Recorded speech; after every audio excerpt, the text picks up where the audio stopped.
What's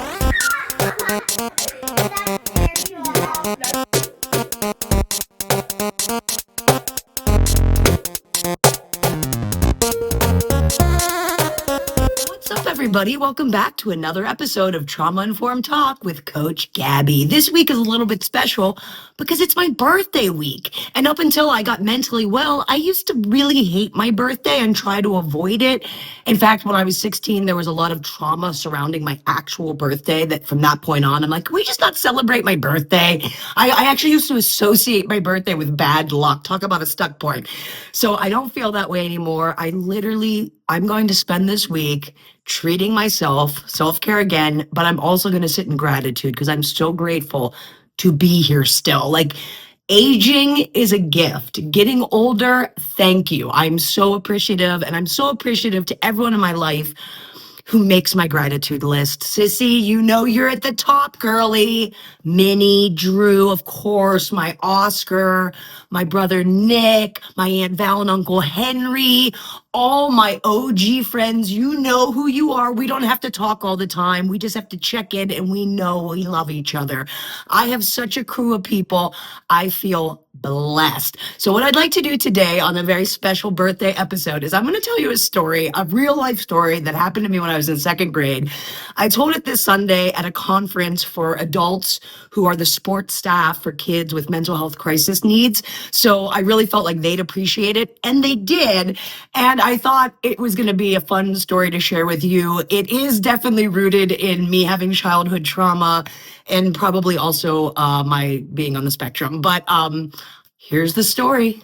So when I was in second grade, I was a compulsive liar. I'm not proud about this. I'm not 100% sure why I was a compulsive liar.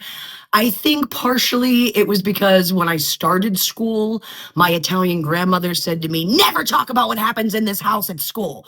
So I knew I probably shouldn't talk about my life ever.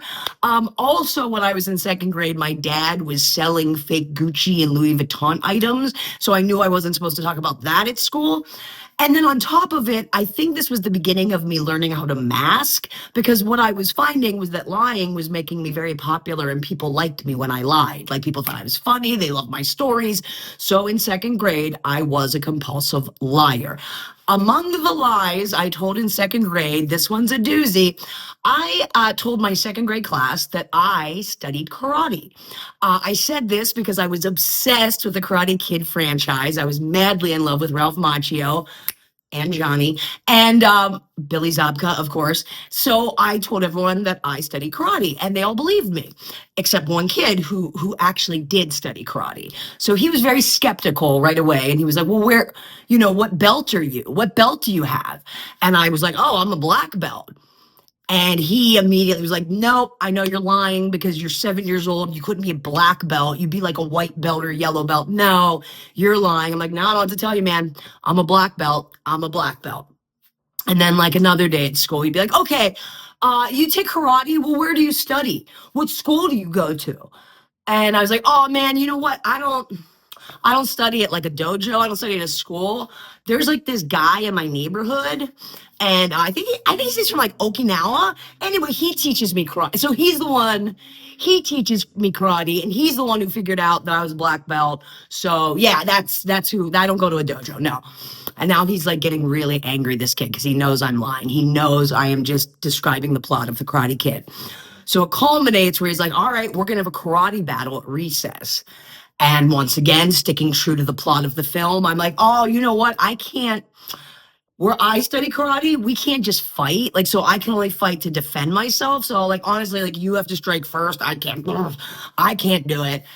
And so he starts kicking me on the playground, and I pull out all of the moves from the Karate Kid movie. I mean, I'm doing wax on, wax off, paint the fence, the crane kick. And keep in mind, this is like the late 80s, so all the kids in Robinson Township only know karate from the Karate Kid. So they're cheering me on, not him. They think he's a loser. Like, yeah, get it. Like when I pulled out the crane kick, it was like, yeah, which that makes this kid even more irate because he's like, she's making it up. So finally, it culminates where he wants to make sure that I know that I'm a liar. And so he's like, all right, how about this? How about on Friday? I wear my gi, and on Friday you wear your gi from your dojo. So I could, we wear our gis. If you really take karate, you have a gi, you have your black belt. Let's go. And now I'm like, oh man, he has me. He has me. What am I gonna do? So I go home and I finally admit to my mother I've been lying that I take karate, and I'm humiliated. I'm sobbing. I'm like, Mom, on Friday he wants me to wear a gi. I don't have a gi. What are we gonna do? And I'm losing it. And my mother, now she had gone through tons of childhood trauma, like horrible trauma. My mom's biggest tool as a kid who was going through horrible trauma was lie, lie, lie, lie, lie, lie. Lying kept CYS from her house. Lying kept teachers out of her business. My mom knew how to lie. So when I come to her sobbing, she says, we can make this work. We can make this work. And I'm like, how can we make this work, Mom? And she's like, well, remember, you do have a gi, baby. Baby, you have a gi. Remember, Mommy bought you Karate Kid pajamas. That's a gi. You'll wear your Karate Kid pajamas. And as for your black belt, well, for your black belt, baby, we'll use one of Daddy's black ties. We'll tie one of Daddy's black ties around your waist. You have a black belt.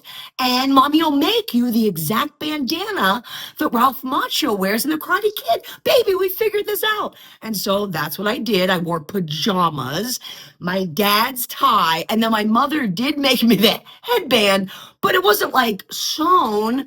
We had one night to do it, so she took like a sheet rag and my markers and drew the Karate Kid symbols on a rag, and that's what we put around my head. And I showed up to school in my pajamas, my dad's black tie, and a homemade headband, and no one called me out. The teacher didn't say anything. The kids didn't say anything. No, I'm sure the kids had no idea. The other kid, JJ, I'm not going to say his real name, he lost his mind. He was like, this isn't real. No one listened to him. And this poor kid got gaslit. He was right. I didn't take karate. I was a compulsive liar. No one called me out on this crap, y'all. But my favorite part of the story is my mother being like, oh no, we can make this work. Not being like, you should apologize to Jason. You should tell your whole class you're a liar. None of that. All right, baby, let's lie to fly. We're going to make it work. So if you grew up in that kind of chaos, if you were a compulsive liar, I hope that story resonated with you. Man, give kids a break. Sometimes they're lying just because they're trying to figure out the world. They're not like trying to be little sociopaths. And sometimes they're just jealous and they wish they could take karate lessons. And they're so confused about their life and they just want to seem normal. And I think that was all it really was. I just wanted to be normal. And you know what? As someone who's still not normal, I'm embracing not being normal. I love being Gab.